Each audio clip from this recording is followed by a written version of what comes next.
ना जसे आपले दात काढून टाकले. माझ्यामुळे एवढी हिंमत नाहीये. तुम्ही हिमतीची तर गोष्ट करूच नका, मला सगळं माहिती आहे तुमचं. तुम्हाला ही जी मिळाली आहे ना नोकरानी 24 तासाची, सकाळ संध्याकाळ तुमचे ते हमालगिरी करायला, तर तुम्ही मला कसं बाजूला करू शकता? तू माझी दिवसभर काय खिदमत करतेस? मला जेव्हा निमोनिया झाला होता तेव्हा तू मला असंच आजारी सोडून पुण्याला निघून गेलीस लग्नात मजा करायला, आणि आज घरी येतेस. ती एक वेगळी गोष्ट आहे. वेगळी गोष्ट काय?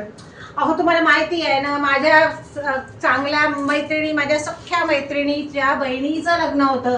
तिने म्हटलं जर का तू आली नाही, तुला यावंच लागेल, आणि जर का तू आली नाही तर आपलं नातं नेहमी करता संपलं. म्हणून माझं जाणं गरजेचं होतं. आणि इथे मी बर्बाद होतोय, त्याचं काय? कसली बर्बादी होती तुम्हाला?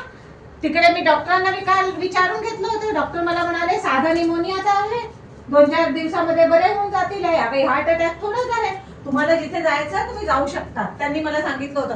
तर आता काय तुम्हाला डॉक्टरांपेक्षा जास्ती माहिती आहे का? तू पुण्याला किती दिवस राहिलीस? मी हेच काय 10-15 दिवस. आणि ह्या 10-15 दिवसात तू मला काही पत्र लिहिलंस? मी काय सांगू तुम्हाला, माझी काय विचारपूस केलीस? अहो मी तुम्हाला काय सांगू, ते लग्न घराचे काम तुम्हाला माहितीच आहे ना, इतके काम होते की कुठे पत्र लिहायला फुरसतच नव्हती. अजिबात वेळ नाही मिळाला. खरंच जहर खाण्याची सुद्धा फुरसत नव्हती, मी तुम्हाला सांगू. तेव्हा तर तुम्हाला जर वेळ असता तर मी तुम्हाला लिहिलं नसतं का पत्र? पण तू तुझ्या आईला 4 पत्र लिहिलीस, त्याला वेळ मिळाला?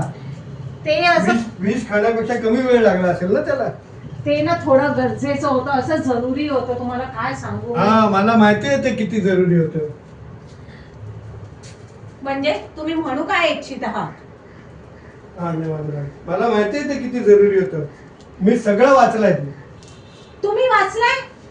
हे असे दुसऱ्यांचे पत्र वाचणं काय चांगली गोष्ट आहे?